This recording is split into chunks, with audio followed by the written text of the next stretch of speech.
ಕರ್ನಾಟಕದ number 1 PU college Excel PU college Guruvayanakere.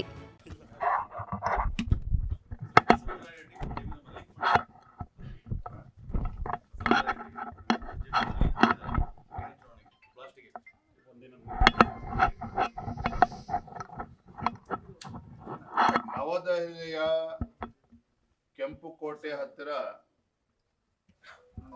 ಕಾರ್ನಲ್ಲಿ ಏನೋ ಬಾಂಬ್ ಬ್ಲಾಸ್ಟ್ ಆಯ್ತು ಮೊನ್ನೆ ದಿನ. ಟೆರರ್ ಅಟ್ಯಾಕ್ ಅಂತಾನೆ ನಾವು ಹೇಳ್ಬೋದು. ತತ್ಕ್ಷಣ ಮಾನ್ಯ ಗೃಹ ಸಚಿವರಾಗಿರುವಂತಹ ಅಮಿತ್ ಶಾ ಜಿ ಅವರು ಅಲ್ಲಿಗೆ ಸ್ಥಳಕ್ಕೆ ಭೇಟಿಯನ್ನು ಕೊಟ್ಟರು. ಮರುದಿನ ಪ್ರಧಾನಮಂತ್ರಿ ನರೇಂದ್ರ ಮೋದಿ ಜಿಯವರು ಸಹ ಆಸ್ಪತ್ರೆಗಳಿಗೂ ಕೂಡ ಭೇಟಿಯನ್ನು ನೀಡಿದ್ದಾರೆ. ಈಗ ಮಾಹಿತಿ ಬಂದಿರುವಂತದ್ದು ನಿಮ್ಗೆಲ್ಲ ತಿಳಿದಿರೋ ಹಾಗೆ ಸಂಸತ್ ಭವನ, ಬಿಜೆಪಿಯ ಕೇಂದ್ರ ಕಚೇರಿ, ವಾಯುಪಡೆ ಕಚೇರಿ, ಸೇನೆಯ ಸೇನಾ ಭವನ, ಈ ರೀತಿ ಪ್ರಮುಖ ಸ್ಥಳಗಳು ಟಾರ್ಗೆಟ್ ಲಿಸ್ಟ್ ಅಲ್ಲಿ ಇತ್ತು, ಹಿಟ್ ಲಿಸ್ಟ್ ಅಲ್ಲಿ ಇತ್ತು ಅನ್ನೋದನ್ನು ಕೂಡ ಬಹಿರಂಗ ಆಗಿದೆ. ಇಂಥ ಸಂದಿಗ್ಧ ಸಂದರ್ಭದಲ್ಲಿ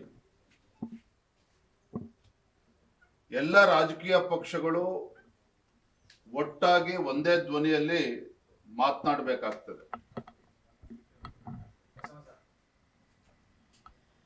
ಇಂಥ ಉಗ್ರವಾದಿ ಸಂಘಟನೆಗಳು ಇಷ್ಟು ಕೆಟ್ಟದಾಗಿ ನಡ್ಕೊಳ್ತಾ ಇರಬೇಕಾದ್ರೆ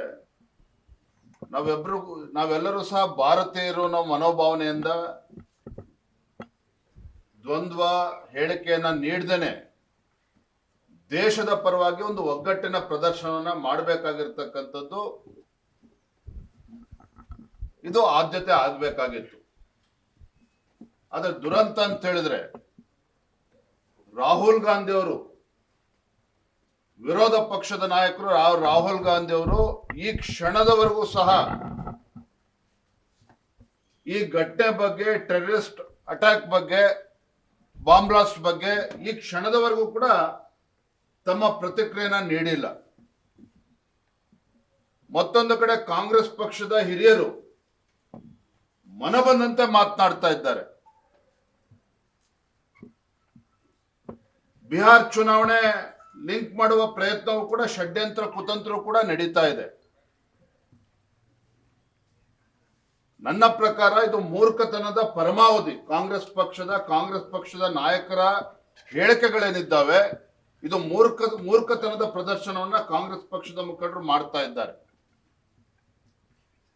ಬಹುಶಃ ಮೂರ್ಖತನ ಅಷ್ಟೇ ಅಲ್ಲ, ದೇಶದ್ರೋಹದ ಕೆಲಸವನ್ನ ಇವರು ಕಾಂಗ್ರೆಸ್ ಪಕ್ಷದವರು ಇವತ್ತು ಮಾಡ್ತಾ ಇದ್ದಾರೆ. ನಾನು ಈಗಲೂ ಕೂಡ ವಿನಂತಿ ಮಾಡ್ತೇನೆ ಕಾಂಗ್ರೆಸ್ ಪಕ್ಷದ ಎಲ್ಲ ಹಿರಿಯ ನಾಯಕರುಗಳಿಗೆ, ಇಂಥ ಸಂದಿಗ್ಧ ಪರಿಸ್ಥಿತಿಯಲ್ಲಿ ದೇಶದ ಎಲ್ಲ ರಾಜಕೀಯ ಪಕ್ಷಗಳು ಒಟ್ಟಾಗಿ ಒಂದಾಗಿ ಯೋಚನೆ ಮಾಡಬೇಕಾಗ್ತದೆ. ದೇಶದ ಬಗ್ಗೆ ಒಂದು ಚಿಂತನೆ ಮಾಡಬೇಕಾಗ್ತದೆ. ಅದನ್ನು ಬಿಟ್ಟು ಈ ರೀತಿ ಹುಡುಗಾಟ ಮಾಡ್ತಕ್ಕಂಥದ್ದು ಇದು ಅಕ್ಷಮ್ಯ ಅಪರಾಧ. ಮತ್ತೊಮ್ಮೆ ಹೇಳ್ತಾನೆ, ದೇಶದ್ರೋಹದ ಕೆಲಸ ಅನ್ನೋ ಮಾತನ್ನ ನಾನು ಈ ಸಂದರ್ಭದಲ್ಲಿ ಹೇಳ್ತಾನೆ. ನಿನ್ನೆ ಪತ್ರಿಕೆಯಲ್ಲೂ ಕೂಡ ನೋಡ್ತಾ ಇದ್ದೆ, ಕಾಂಗ್ರೆಸ್ ಪಕ್ಷದವ್ರು ಕೆಲವರು ಮಾನ್ಯ ಗೃಹ ಸಚಿವರು ಅಮಿತ್ ಶಾ ಜಿಗೆ ಬಳೆನ ಕಳಿಸುವಂತ ಕೆಲಸ ಮಾಡಿದ್ದಾರೆ, ಪೋಸ್ಟ್ ಬಾಕ್ಸ್ ಹಾಕುವ ಮುಖೇನ. ಆ ಮೂರ್ಖ ಕಾಂಗ್ರೆಸ್ ಪಕ್ಷದವರು ಕೇಳೋದಕ್ಕೆ ಇಚ್ಛೆ ಪಡ್ತೇನೆ, ಸ್ವಾತಂತ್ರ್ಯ ಬಂದಾಗಿನಿಂದ ಯಾವ್ಯಾವ ಘಟನೆಗಳು ನಡೆದಿದ್ದಾವೆ ಅದೆಲ್ಲವೂ ಕೂಡ ಅವಲೋಕನ ಮಾಡಿದ್ರೆ ನಿಮ್ಮ ಕಾಂಗ್ರೆಸ್ ಪಕ್ಷದ ಹಿರಿಯ ನಾಯಕರುಗಳು ಎಷ್ಟು ಸಲ ಕೈಗೆ ಬಳೆನ ಹಾಕೋಬೇಕಾಗಿತ್ತು ಒಂದ್ ಕ್ಷಣ ಯೋಚನೆ ಮಾಡಿ ನೋಡಿ. ಬಳೆ ಹಾಕೋದಲ್ಲ, ನಿಮ್ ಕಾಂಗ್ರೆಸ್ ಪಕ್ಷದವರು ಒಂದು ಬಳೆ ಫ್ಯಾಕ್ಟರಿನೇ ತರಿಬೇಕಾಗ್ತದೆ.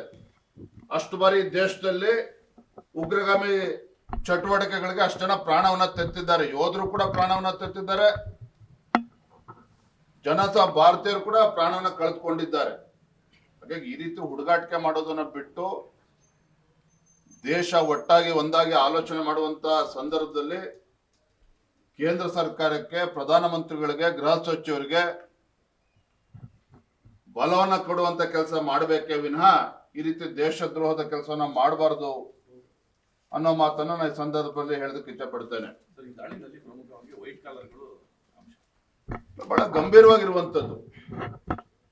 ವೈದ್ಯರು ಕೂಡ ಇದರಲ್ಲಿ ಇದ್ದಾರೆ, ಇದರಲ್ಲಿ ಪಾರ್ಟ್ ಆಫ್ ದಿಸ್ ಕಾನ್ಸ್ಪಿರಸಿ ಇದ್ದಾರೆ ಅಂತ ಹೇಳಿದ್ರೆ